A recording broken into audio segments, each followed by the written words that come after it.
Joshua biết lúc mày lòng này cắn tránh chầu này tao đi rồi lăng về ta nổ ôm lá mày quên su cua chiết ra rồi sen giờ còn lấy mà arre rồi đi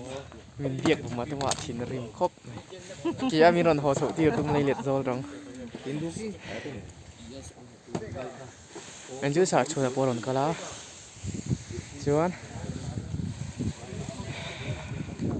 sợ chùaนั้นmìnhช่วยthì nó đang ăn thuốc về lại ống hay black cloud là mình xem lại để cho nó thổi lẩu mà khi anh nó chú vàng chua nó vun đan chuan cái pick phèn lệ tari ni hay khi nào aron gì đấy chúng cần hô hay không lại mà sẽ chúng cần đặt phèn tổ riêng black cloud anh xem mình chuan hay khi anh ấy mà nung abek zo hay kan charger thì nung là mình liền charger là ôm tục chuan chuan thì ang ui ra chuan thổ lộc him về đi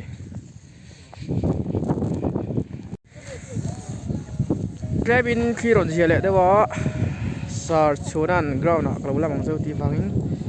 thổ thạc lại còn tung đâu là dâu khal không biết rằng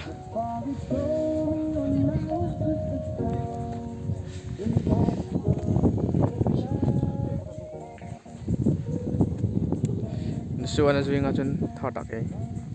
beka aron la sang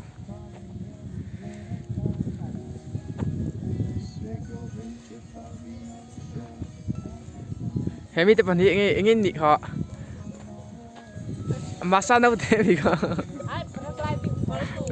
paragliding far duan in tin sorry na chuan zawa thokang zawa Caldona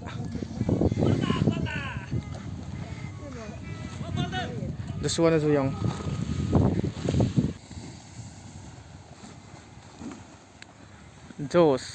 Joshua Calveri Joan pega en siame ka kan siam vela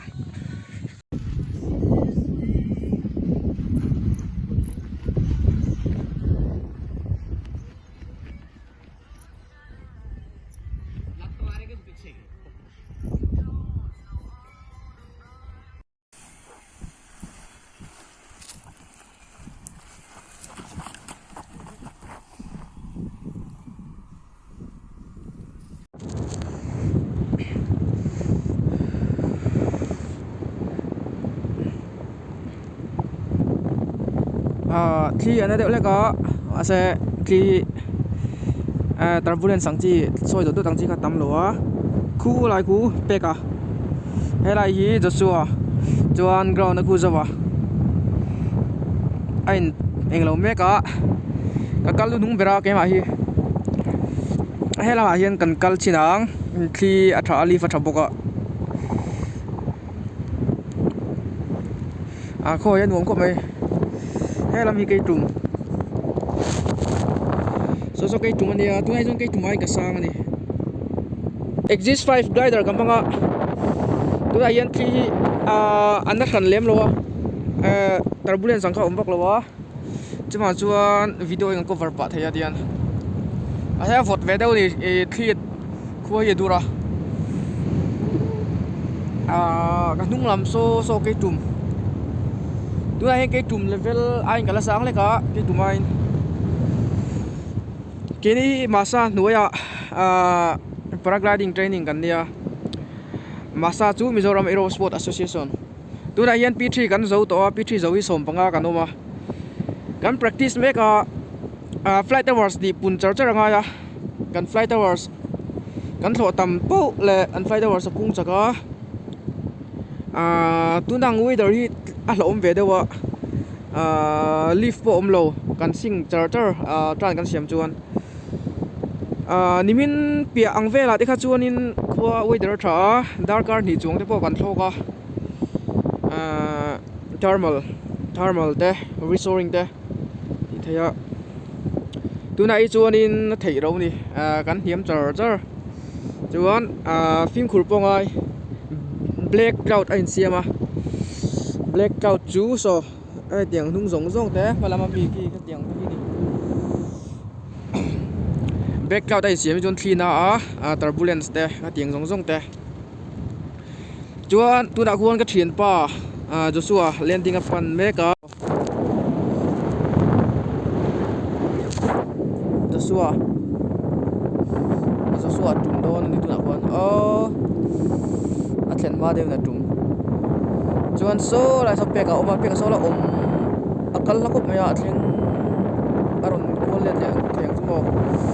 hei zol pui ania chuan so mai khuchiai chia ya so lam so bung tlang lam te ania so chip phir kan thi om dan hi rinain adam aing lo hay mi soi do tang kha atam lo pe karon kual let le to landing aron approach don ni hey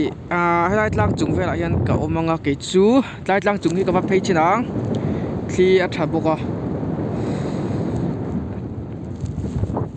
ka landing approach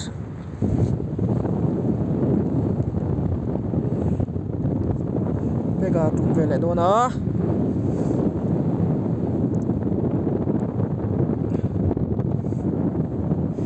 cái hay lại lang chung vel anh lâu vào chứ nó là hắn sắc kiểu vậy là bữa tăng tỷ tuổi vel này lâu vào chứ mà có mà quên phi tòng lên tiếng lắm ạ đây là số là sao còn nhiều cái mình khu dia tum don kuan thi kal da opposite tum nge nge ngai à o pe ka tum don à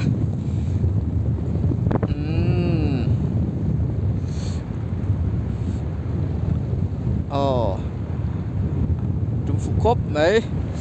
landing kan approach về toang han tum le chi zaw te an lo tum sa an thlep mala so la so pe ka le jo so